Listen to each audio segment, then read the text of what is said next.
Assalamualaikum warahmatullahi wabarakatuh. Saya Siti Nurmasiam, perwakilan dari kelompok 8. Di sini saya akan memaparkan beberapa materi yang telah kami siapkan. Di sini kami membahas tentang master budgeting perusahaan manufaktur. Yang pertama, master budgeting merupakan proses penyusunan anggaran konferensi yang mencakup seluruh aspek keuangan perusahaan, mulai dari anggaran penjualan, produksi, biaya, investasi, hingga proyeksi laporan keuangan. Sementara perusahaan manufaktur adalah perusahaan yang bergerak dalam bidang produksi barang-barang fisik seperti motor, mobil, maupun makanan yang mulanya bahan baku selanjutnya dilakukan proses menjadi barang jadi dan siap untuk dijual dan dikonsumsi oleh pelanggan. Nah, dalam menjalankan dan pengendalian keuangan yang matang, salah satunya melalui proses master budgeting itu tadi. Kemudian apa tujuan dari master budgeting? Nah, di sini ada beberapa tujuan dari master budgeting. Yang pertama ada mengkoordinasikan seluruh aktivitas fungsional perusahaan agar sejalan dengan tujuan strategis. Nah, master budgeting memastikan semua departemen dan fungsi bekerja sama untuk mencapai tujuan perusahaan. Selanjutnya yang kedua, memberikan pedoman bagi manajemen dalam mengalokasikan sumber daya secara efektif dan efisien. Anggaran memberikan arahan bagi manajemen dalam menggunakan dana dan sumber daya yang terbatas.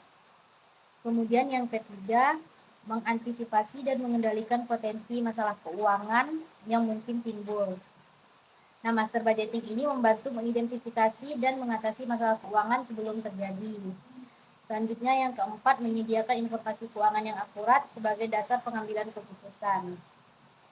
Anggaran menyediakan data keuangan terkini untuk mendukung pengambilan keputusan manajemen. Dan yang terakhir, mengevaluasi kinerja perusahaan secara keseluruhan. Anggaran digunakan sebagai tolak ukur untuk menilai kinerja keuangan. Sekian pemaparan materi dari saya. Terima kasih. Selanjutnya akan dilanjutkan oleh teman saya. Assalamualaikum warahmatullahi wabarakatuh.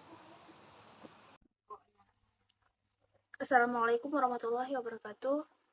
Perkenalkan, nama saya Siti Sarfianwati. Di sini saya akan melanjutkan pemaparan materi dari Siti Nurmasiam. Yang ketiga ada komponen master budgeting. Master budgeting terdiri dari beberapa komponen utama, yaitu yang pertama ada anggaran penjualan. Anggaran penjualan ini memperkirakan volume dan harga penjualan berdasarkan analisis pasar. Yang kedua ada anggaran produksi. Anggaran produksi ini menentukan jumlah produksi berdasarkan anggaran penjualan. Yang ketiga ada anggaran biaya produksi. Anggaran biaya produksi ini mengestimasi biaya bahan baku, tenaga kerja, dan overhead pabrik. Yang keempat ada anggaran biaya operasional. Anggaran biaya operasional ini menghitung biaya-biaya di luar biaya produksi seperti biaya pemasaran, administrasi, dan umum. Dan yang kelima ada anggaran investasi. Anggaran investasi ini merencanakan pengeluaran untuk aset tetap seperti mesin, peralatan, dan bangunan. Kemudian yang keenam ada proyeksi laporan keuangan. Proyeksi laporan keuangan ini menyusun proyeksi laporan laba rugi, neraca, dan arus kas berdasarkan komponen-komponen anggaran sebelumnya. Kemudian yang keempat di sini ada proses penyusunan master budgeting. Proses penyusunan master budgeting ini pada perusahaan manufaktur umumnya meliputi langkah-langkah sebagai berikut.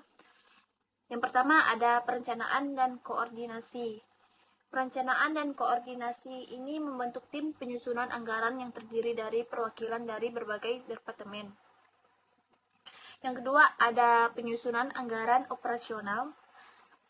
Ini menyusun anggaran penjualan, produksi, dan biaya-biaya operasional. Yang ketiga ada penyusunan anggaran investasi. Ini merencanakan pengeluaran untuk aset tetap seperti. Assalamualaikum warahmatullahi wabarakatuh. Perkenalkan, nama saya Rizka Wulandari. Saya akan melanjutkan presentasi dari teman saya. Yang kelima, implementasi dan pengendalian master budgeting. Yang pertama ada komunikasi dan sosialisasi, yaitu mengkomunikasikan master budget kepada seluruh departemen dan memastikan pemahaman dan komitmen seluruh karyawan terhadap anggaran. Yang kedua ada pengendalian anggaran, yaitu membandingkan realisasi dengan anggaran secara berkala dan menganalisis varian atau penyimpangan dan mengambil tindakan korektif. Yang terakhir ada pelaporan dan evaluasi, yaitu menyusun laporan kinerja keuangan berdasarkan anggaran dan mengevaluasi efektivitas master budgeting dan mengidentifikasi area perbaikan. Lalu keenam ada manfaat master budgeting. Yang pertama ada koordinasi dan integrasi aktivitas perusahaan. Lalu yang kedua ada alokasi sumber daya yang efektif. Yang ketiga perencanaan dan pengendalian keuangan. Yang keempat pengambilan keputusan yang lebih baik, dan terakhir evaluasi kinerja perusahaan. Hal yang ketujuh ada tantangan dalam implementasi master budgeting. Yang pertama, ketidakpastian lingkungan bisnis, yaitu perubahan kondisi pasar, teknologi dan regulasi yang sulit diprediksi dan perlunya fleksibilitas dalam penyusunan dan revisi anggaran. Yang kedua ada representasi organisasi, yaitu adanya representasi dari karyawan terhadap perubahan dan pengendalian anggaran. Yang ketiga ada ketersediaan informasi, yaitu keterbatasan data histori dan informasi yang akurat untuk menyusun anggaran.